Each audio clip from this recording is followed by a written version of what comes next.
Nagpapagawa tayo ng steering pump mga idol, pati yung gearbox pang Nissan Safari. Lipat lang po ng yan, pulley tsaka bracket, pati yung pinakabaso lagay ng ETF niya. Maya-maya ililipat po yan. Hinaantay lang yung magkakabit niyan.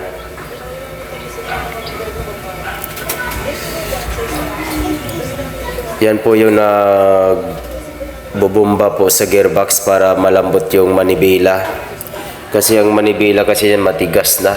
Matigas, pihitin, kaliwa, kanan.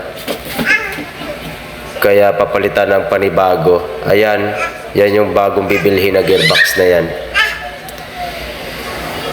Surplus po siya na original. Maya-maya po ikakabit na rin yun. Tsaka tinatanggal na yung steering pump. Ititesting muna, linisan, ititesting para sigurado, para pagsalpak wala nang balik-balik pa, para sigurado mga idol.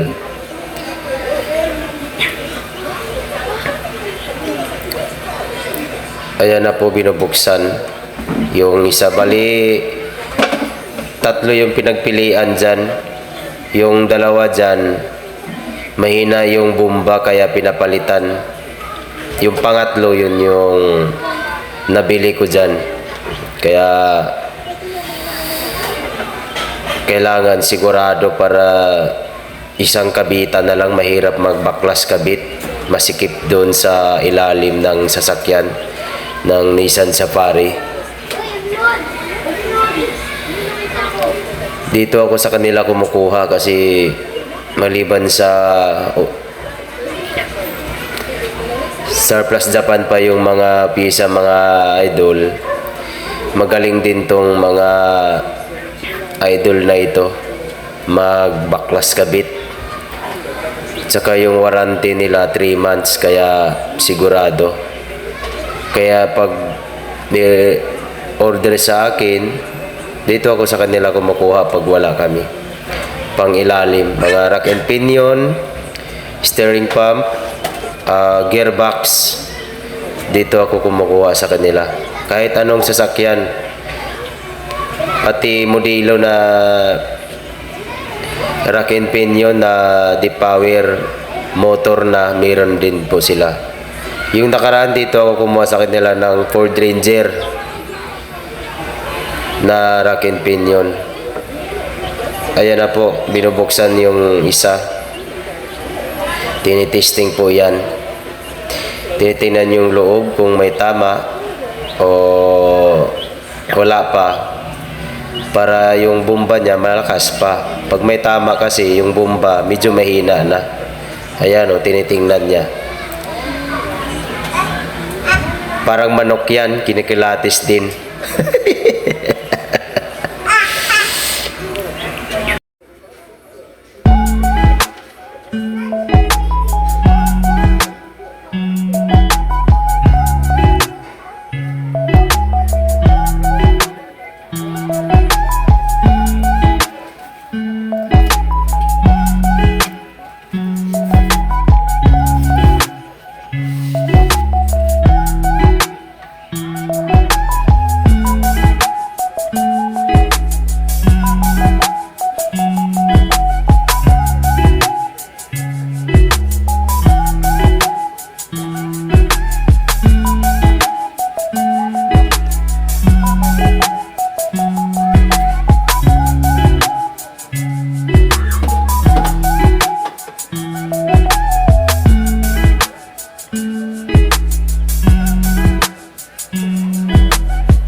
Kaya na, kinakabit na naman yung isa para sigurado.